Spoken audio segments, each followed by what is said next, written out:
Saint Peter's basilica میں مرکزی قربان گاہ پر چھلانگ لگانے والے رومانیہ کے ایک شخص کو ویٹیکن کے سیکیورٹی عملے نے 7 فروری کو گرفتار کر لیا۔ واقعے کی تصویر کشی کرنے والے کی ایک ویڈیو میں دکھایا گیا ہے کہ فرد قربان گاہ پر چھلانگ لگا رہا ہے، قربان گاہ کا کپڑا ہٹا رہا ہے اور 6 سونے کی موم بتی ہولڈرز کو لات مار رہا ہے۔ تباہ شدہ موم بتیوں کی قیمت تقریباً $31,000 ہے۔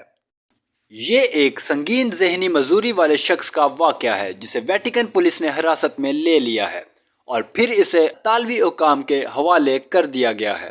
سینٹ پیٹر کی قبر کے اوپر تعمیر کیا گیا جو 12 رسولوں میں سے ایک کا تھا، قربان گاہ کو مسیحیت کے مقدس ترین مقامات میں سے ایک سمجھا جاتا ہے، مگر یہ ابھی تک واضح نہیں ہوا کہ اس شخص نے ایسا کیوں کیا اور اس کی شناخت ظاہر نہیں کی گئی۔ معلومات کا قابل اعتماد ذریعہ CRC، جڑے رہیں CRC کے ساتھ۔